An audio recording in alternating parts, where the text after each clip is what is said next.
ассалому алайкум бинандагони азиз, ба таваҷҷӯҳи шумо барномаи иттилоъоти ахборо мустақиман аз телевизиони Тоҷикистон манзуратон мегардонем. Дар студия бо шумо Умед Мирализода.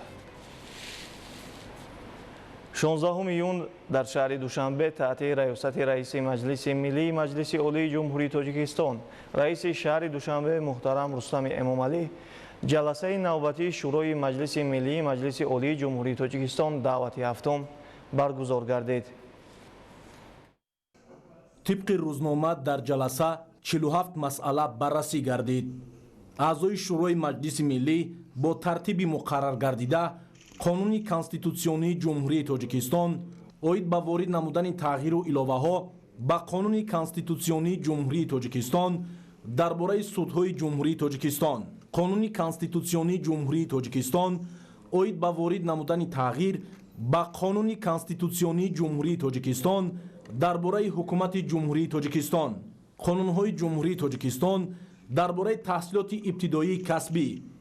درباره تأمین حقوق و حفظ اجتماعی شخصان معیوبیت داشته که در شکل مکمل قبول گردیده‌اند. همچنین یک قطار قانون‌های جمهوری تاجیکستان را درباره وارد نمودن تغییر و الوه‌ها به کودکس‌های جنایتی، مرافعه‌ای جنایتی، مهنت، تندرستی و انداز جمهوری تاجیکستان مورد بررسی قرار دادند. در ادامه جلسه اعضای شورا اینچنین 30 قانون دیگر را وابسته به وارد نمودن تغییر و الوه ها به قانون‌های جمهوری تاجیکستان محاکمه کردند. طبق روزنامه یکچند مسئله اوید به پیشنهادهای پرزیدنت جمهوری تاجیکستان درباره قطع نمودن وکالت و انتخاب نمودن سودیه‌های سودی کنستیتوسیونی، بازخواند نمودن سودیه سودی عالی، بازخواند و انتخاب نمودن سودیه‌های سودی عالی اقتصادی مورد بررسی اعضای شورا قرار گرفتند. 16 июн дар шаҳри Душанбе таҳти раёсати раиси Маҷлиси Миллии Маҷлиси Олии Ҷумҳурии Тоҷикистон, раиси шаҳри Душанбе муҳтарам Рустами Эмомалӣ, иҷлосияи шашуми Маҷлиси Миллии Маҷлиси Олии Ҷумҳурии Тоҷикистон даъвати ҳафтум баргузор гардид. нахуст аъзои Маҷлиси Миллӣ қарорҳои дахлдорро оид ба тасдиқи тартиби кор, интихоби котибот ва рӯзномаи иҷлосия иборат аз 46 масъала қабул намуданд. зимни муҳокимаи масъалаҳои рӯзнома, раисони кумитаҳои Маҷлиси Миллӣ оид ба таъмини асосҳои конститутсионӣ, ҳуқуқу озодиҳои инсон, шаҳрванд ва қонуният, оид ба масъалаҳои аграрӣ, шуғли аҳолӣ ва экология, оид ба масъалаҳои иҷтимоӣ, ҳифзи сиҳатӣ, илм, маориф, фарҳанг ва сиёсати ҷавонону занон, оид ба иқтисодиёт ва коммуникатсия ва оид ба ҳамоҳангсозии фаъолияти Маҷлиси Миллӣ бо Маҷлиси намояндагон, ҳокимияти иҷроия, иттиҳодияҳои ҷамъиятӣ, воситаҳои ахбори омма ва робитаҳои байнипарламентӣ, хулосаҳои кумитаҳои соҳавиро нисбат ба қонунҳои баррасишаванда иброз доштанд. тибқи рӯзнома, аъзои Маҷлиси Миллӣ қонуни конститутсионии ҷумҳурии Тоҷикистон оид ба ворид намудани тағйиру иловаҳо ба қонуни конститутсионии ҷумҳурии Тоҷикистон дарбораи судҳои ҷумҳурии Тоҷикистон, қонуни конститутсионии ҷумҳурии Тоҷикистон оид ба ворид намудани тағйир ба қонуни конститутсионии ҷумҳурии Тоҷикистон дарбораи ҳукумати ҷумҳурии Тоҷикистон, қонунҳои дар шакли мукаммал қабулгардидаи ҷумҳурии Тоҷикистон дарбораи таҳсилоти ибтидоии касбӣ ва дарбораи таъмини ҳуқуқ ва ҳифзи иҷтимоии шахсони маъюбиятдошта, инчунин як қатор қонунҳои ҷумҳурии Тоҷикистонро дарбораи ворид намудани тағйиру иловаҳо ба кодексҳои ҷиноятӣ, мурофиавии ҷиноятӣ, меҳнат, тандурустӣ ва андози ҷумҳурии Тоҷикистонро баррасӣ ва ҷонибдорӣ намуданд. дар идома пас аз муҳокимаи ҳамаҷонибаи аъзои Маҷлиси Миллӣ қонунҳои ҷумҳурии Тоҷикистон оид ба ворид намудани илова ба қонуни ҷумҳурии Тоҷикистон дарбораи силоҳ, оид ба ворид намудани илова ба қонуни ҷумҳурии Тоҷикистон дарбораи рӯзҳои ид, оид ба ворид намудани тағйиру илова ба қонуни ҷумҳурии Тоҷикистон дарбораи назорати содирот, оид ба ворид намудани тағйиру иловаҳо ба қонуни ҷумҳурии Тоҷикистон дарбораи бақайдгирии давлатии дактилоскопӣ, оид ба ворид намудани тағйиру иловаҳо ба қонуни ҷумҳурии Тоҷикистон дарбораи сирри давлатӣ, оид ба ворид намудани тағйиру иловаҳо ба қонуни ҷумҳурии Тоҷикистон дар бораи низоми иҷозатдиҳӣ оид ба ворид намудани тағйиру илова ба қонуни ҷумҳурии Тоҷикистон дар бораи вазъи ҳуқуқии шаҳрвандони хориҷӣ ва шахсони бешаҳрванд дар ҷумҳурии Тоҷикистон, оид ба ворид намудани тағйиру иловаҳо ба қонуни ҷумҳурии Тоҷикистон дар бораи ҳифзи аҳолӣ ва ҳудуд аз ҳолатҳои фавқулодаи дорои хусусияти табиӣ ва техногенӣ, оид ба ворид намудани тағйиру иловаҳо ба қонуни ҷумҳурии Тоҷикистон дар бораи шикор ва хоҷагии шикор, оид ба ворид намудани тағйиру иловаҳо ба қонуни ҷумҳурии Тоҷикистон дар бораи минтақаҳои кӯҳии ҷумҳурии Тоҷикистон, оид ба ворид намудани тағйиру иловаҳо ба қонуни ҷумҳурии Тоҷикистон дар бораи маърифати экологии аҳолӣ, оид ба ворид намудани тағйиру иловаҳо ба қонуни ҷумҳурии Тоҷикистон дар бораи маориф, оид ба ворид намудани тағйиру иловаҳо ба қонуни ҷумҳурии Тоҷикистон дар бораи фармоиши иҷтимоии давлатӣ, оид ба ворид намудани тағйиру иловаҳо ба қонуни ҷумҳурии Тоҷикистон дар бораи фаъолияти илмӣ ва сиёсати давлатӣ оид ба илму техника, оид ба ворид намудани тағйирот ба қонуни ҷумҳурии Тоҷикистон дар бораи нафақаҳои суғуртавӣ ва давлатӣ,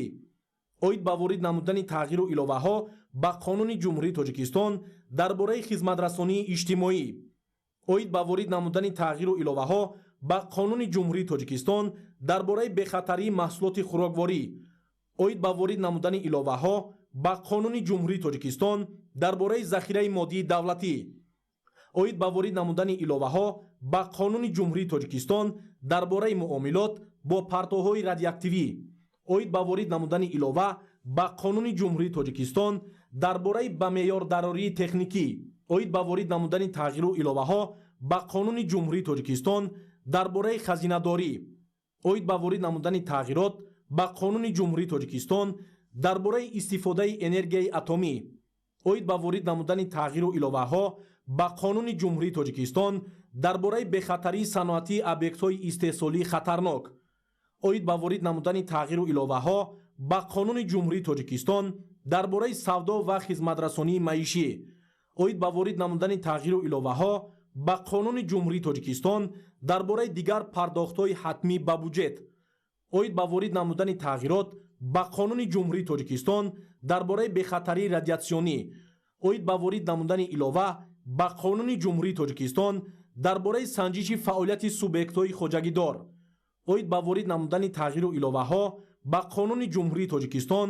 дар бораи мақомоти худидоракунии шаҳрак ва деҳот, оид ба ворид намудани тағйиру иловаҳо ба қонуни ҷумҳурии Тоҷикистон дар бораи ҳуҷҷати электронӣ ва имзои электронӣ ҷонибдорӣ ёфтанд. Дар асоси пешниҳодҳои президенти ҷумҳурии Тоҷикистон бо қарорҳои дахлдори Маҷлиси Миллӣ, ваколати судяи суди конститутсионии ҷумҳурии Тоҷикистон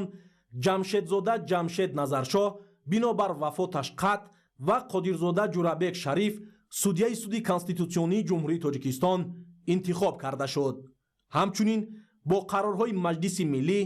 Бобохонзода Асомиддин бо сабаби ба кори дигар гузаштан аз вазифаи судяи суди олии ҷумҳурии Тоҷикистон ва Аминзода Сайдабону Рустам бо сабаби расидан ба синни ниҳоӣ дар вазифаи судя будан аз вазифаи судяи суди олии иқтисодии ҷумҳурии Тоҷикистон бозхонд гардида, Саъдуллозода Саидо Талбак судяи суди олии иқтисодии ҷумҳурии Тоҷикистон интихоб карда шуд. бо ҳамин иҷлосияи шашуми Маҷлиси Миллии Маҷлиси олии ҷумҳурии Тоҷикистон даъвати ҳафтум ба кори худ анҷом бахшид.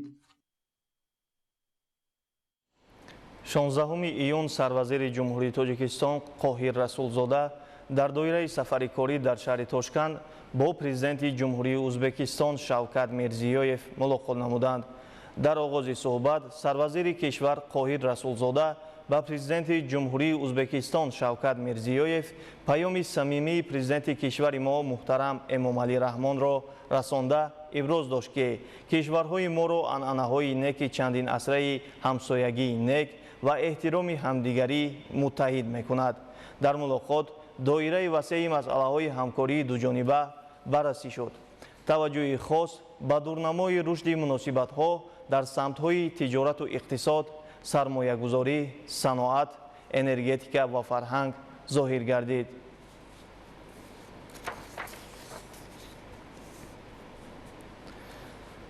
бо мақсади сазовор истиқбол гирифтани ҷашни таърихии 35-солагии истиқлоли давлатӣ дар ноҳияи шаҳри нав бо иқдоми соҳибкорон маркази бокс ва варзишгоҳи замонавӣ ба истифода дода шуд, ки барои ҷалби ҷавонону наврасон ба варзиш мусоидат менамояд. мавзӯъро ҳамкорони мо шарҳ медиҳанд. бахшида ба ҷашни 35-солагии истиқлоли давлатӣ дар ҷамоати шаҳраки Мирзо Турсунзодаи ноҳияи шаҳри нав маркази рушди бокс ва майдони варзишӣ мавриди истифода қарор дода шуд. маркази рушди бокс мутобиқ ба талаботи байналмилалӣ бунёд гардида, он аз толори тамрин, ҳуҷраҳои корӣ, либоспӯшӣ, ҳаммом ва ҷойи машқ барои обутоби бадан иборат мебошад, ки барои омода намудани варзишгарони болаю қад ва фароҳам овардани шароити мусоиди машқу тамрин мусоидат мекунад. майдони варзишии футбол барои 2000 ҷойи нишаст бо тарҳи муосир сохта шуда, он аз ҳуҷраҳои либоспӯшӣ, ҳуҷраҳои шустушӯй ва утоқҳои омӯзишӣ иборат мебошад. иншоот комплексӣ буда, аз майдончаи хурди варзишии болопӯшида барои футбол, майдончаи замонавӣ барои бозии кӯдакон иборат буда, гулгашти замонавӣ барои истироҳату фароғати варзишгарону сокинони маҳал ва ҳавзи зебову гуворои назди он иншоотро зеботар гардонидааст. иншоот ҳамчун як маркази муҳими варзишӣ барои баргузории мусобиқаҳо, машғулиятҳои таълимӣ ва омодасозии футболбозони ҷавону наврас хизмат хоҳад намуд. бояд зикр намуд, ки иншооти мазкур бо иқдоми соҳибкорон ва дастгирии мақомоти иҷроияи ҳокимияти давлатии ноҳияи шаҳри нав дар доираи ҷашни пурифтихори миллӣ 35-солагии истиқлолияти давлатии ҷумҳурии Тоҷикистон мавриди истифода қарор дода шуд. дар доираи ин чорабинии муҳим дар ноҳияи шаҳри нав корҳои созандагиву бунёдкорӣ бо маром идома дорад. гузориши Дилшод Раҳмонзода ва Садриддин Иброҳимзода аз ноҳияи шаҳри нав барои барномаи иттилоотии ахбор. дар остонаи таҷлили рӯзи ваҳдати милли корвони фарҳангӣ маърифатии навои модарони ваҳдатсаро сафари худро ба минтақаи Кӯлоб ва ноҳияи Абдураҳмони Ҷомӣ идома дода бо сокинон ва фаъолони ҷомеа мулоқоту хӯриҳои судманд баргузор намуданд. ин иқдом бо ибтикори Кумитаи кор бо занон ва оилаи назди ҳукумати ҷумҳурии Тоҷикистон роҳандозӣ шуда ба таҳкими ҳисси ватандӯстӣ, тарғиби арзишҳои миллӣ ва густариши ғояҳои сулҳу ваҳдат миёни қишрҳои гуногуни ҷомеа равона гардидааст. ҳамкорони мо гузориш медиҳанд. дар доираи сафари корвони модарони ваҳдатсаро гурӯҳи таблиғотию ташвиқотӣ таҳти унвони навои модарони ваҳдатсаро ба шаҳри Кӯлоб ташриф овард. меҳмононро намояндагони мақомоти иҷроияи ҳокимияти давлатии шаҳр бо самимият ва риояи расму оини неки тоҷикона истиқбол намуданд. чун рамзи эҳтиром ба зан модар, ҳайати иштирокчиён нахуст дар назди муҷассамаи дуои модар ба ҳам омада гул гузоштанд. сипас гурӯҳи фаъолзанон бо шароити кори занони ҳунарманди шаҳри Кӯлоб аз наздик шинос шуда иброз доштанд, ки масъалаи дастгирии давлатии бонуон дар меҳвари сиёсати иҷтимоии ҳукумати ҷумҳурии Тоҷикистон ва зери роҳбарии бевоситаи пешвои миллат президенти ҷумҳурии Тоҷикистон муҳтарам Эмомалӣ Раҳмон қарор дошта, пайваста бо ҷойи кор ва музди арзандаи маош таъмин гардидани занон иқдомҳои шоиста роҳандозӣ карда мешаванд. зимни суханронӣ бо сокинони деҳот инчунин оид ба аҳамияти таърихии ваҳдати миллӣ, нақши он дар таҳкими сулҳу субот ва пешрафти кишвар изҳори назар карда шуд. дар идомаи чорабинӣ ҳамзамон аксияи таблиғотию ташвиқотӣ сурат гирифт, ки зимни он аз ҷониби меҳмонон ба сокинон парчаму варақаҳои иттилоотӣ оид ба дастгирии давлатии занону бонуон инъом гардид. бо ташаббуси Кумитаи корбозанон ва оилаи назди ҳукумати ҷумҳурии Тоҷикистон дар тамоми минтақаҳои ҷумҳурии азизи мо корвони модарон таҳти унвони навои модарони ваҳдатсаро бо иштироки тамоми собиқадорон, фаъолзанон таъсис дода шуда дар 5-6-7 ноҳияҳои минтақаи Кӯлоб сафарбар гардидем, ки албатта мақсад ва мароми ин навои модарони корвони ваҳдатсаро албатта ин васфи истиқлоли ватан, дастовардҳои ваҳдати мо ва чӣ гуна тарғибу ташвиқи либоси миллӣ ва дастуру супоришҳои сарвари давлат ва ташаббусҳои беназири сарвари давлатамон, ки имрӯз баҳри баланд бардоштани мавқеи зан дар ҷомеа ва таҳким бахшидан ба استقلالیت ملی ما و همزمان پایداری اویله‌ها روانه گردیده است. در همین روز گروه فعالزانان و سابقه‌داران به باغ فرهنگی و فراغتی به نام میرعلی محمدعلی واقع در جامعه دهات میرعلی آباد ناحیه واسط تشریف آورده در نزد این پیکره یک زمره قهرمانان مهنت با ساکنان و فعالان و جوانان ناحیه صحبت و واخوری‌ها نمودند. تاکید گردید که محض با ابتکار پیشروی ملت پرزیدنت جمهوری تاجیکستان محترم امامعلی رحمان کار و پیکار هر یک فرد خدمت نشان داده هرگز فراموش نخواهد شد. از این رو جوانان به خدمت صافدلانه به دولت و ملت، حفظ ارزش‌های ملی، سهمگذاری در تطبیق سیاست دولت و حکومت جمهوری تاجیکستان هدایت گردیدند. ضمن سفر کاروان گروه تبلیغاتی و تشویقاتی تحت عنوان نوای مدران وحدت سرا از فعالیت کارخانه دوزندگی و مرکز خدمترسانی دردانه بازدید نمودند. در این کارخانه استحصال لباس‌های نظامی، لباس‌های مردانه و زنانه طبق فرمایش به راه مانده می‌شود. در کارخانه مذکور فعلا 75 نفر زنان گرد و اطراف فعالیت می‌نمایند که بشک از توجه دولت و حکومت مملکت نسبت زنان و بانوان شهادت می‌دهد. فراهم گردیدن چنین شرایط نتیجه پایداری استقلال کامل و صلح و ثبات ارزیابی گردید. همچنین در این روز گروه مذکور با شرایط خدمت سربازان و افسران در قسم نظامی در ناحیه بوده آشنایی پیدا نمودند. با سربازان و افسران صحبت صمیمی صورت گرفته مرحله های فراهم آوردن شرایط معاصر خدمت برای سربازان و افسران صادق وطن توضیح داده شد. دیداربینی و ملاقات با خدمتچیان حربی همچون تدبیر هوسمندگردانی و وسیله مهمی بهتر گردیدن روند دعوت جوانان به صف قواهای مسلح نیز پیوسته راه اندازی و عملی کرده می شود. تاکید گردید که برگزاری چنین چاره‌بینی ها برای تحکیم حس وطن دوستی، بالا بردن معرفت شهروندی و تحکیم وحدت جامعه نقش مؤثر می‌گذارد. در دایره کاروان فرهنگی معرفتی نوای مادران وحدت سرا که به استقبال روز وحدت ملی و در روحیه تحکیم صلح و ثبات، وحدت ملی و خودشناسی شهروندان راه اندازی گردیده است، هیئت مادران فعال جمهوری از ناحیه عبدالرحمن جامی بازدید نمودند. نخست هیئت کاروان از فعالیت کارخانه دوزندگی سامان دیدن کردند. ذکر گردید که کارگاه مذکور در دایره کارهای آبادانی و سازندگی بنیاد گردیده امروز برای یک قطار زنان و بانوان هنرمند جای کاری دائمی فراهم آورده است. در اینجا اساساً دوخت سر و لباس مکتبی، لباس‌های زنانه، سر و لباس ملی و دیگر لوازمات روزگار به راه مانده شده است. مادران وحدت سرا از فعالیت کارگاه اظهار قناعتمندی نموده سهم آن را در به نمودن وضع اجتماعی زنان مهم ارزیابی کردند. اشتراکچیان کاروان نوای مادران وحدت سرا از جریان کارهای تعمیر و از نوسازی بینای سابق مکتب اینترنت ناحیه دیدن کردند.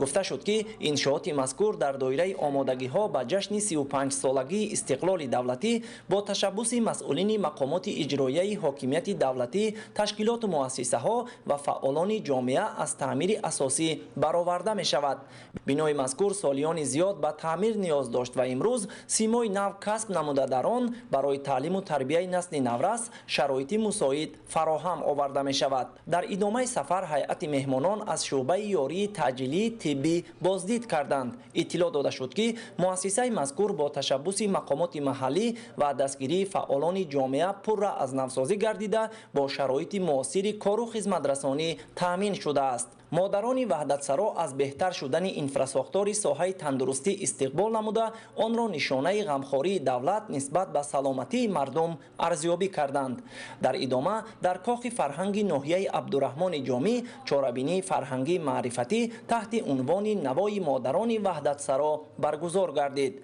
در همایش مسئولین ناحیه، مهمانان، زنان و بانوان، سابقه‌داران، آموزگاران و جوانان اشتراک داشتند. ضمن سخنرانی تاکید گردید که سیاست سازنده و بنیادکارانه پرزیدنت جمهوری تاجیکستان پیشوای ملت محترم امامعلی رحمان برای تحکیم صلح و ثبات، وحدت ملی و رشد استوار کشور زمینه‌های مساعد فراهم آورده است. اعضای گروه نوای مادران وحدت سرا جوانان را به دوست داشتن وطن، احترام ارزش‌های ملی، حفظ دستاوردهای دوران صاحب استقلالی و اشتراک فعالانه در کارهای آبادانی و سازندگی دعوت نمودند. در ادامه همایش از جانب مسئولین ناحیه عبدالرحمن جامی به مهمانان و مادران سابقه‌دار سپاسنامه و تحفه‌های خاطروی تقدیم گردید. قسمت فرهنگی چارابینی با پیشنهاد سرود و ترانه‌های وطندوستانه در وصف تاجیکستان، استقلال، صلح و وحدت و مهر وطن خاطرمان برگزار شده به حاضرین روحیه ادانه و احساس بلندی و تندرستی بخشید. بازدید کاروان نوای مادران وحدتسرا از ناحیه عبدالرحمن جامی در فضای صمیمیت و همدیگرفهمی جریان گرفته در تحکیم رابطه‌های معنوی، ترغیب ارزش‌های ملی و گسترش غایه‌های وحدت و همبستگی سهمی ارزنده گذاشت. بینندگان عزیز، در همینجا برنامه اطلاعاتی اخبار به پایان میرسد. خیر.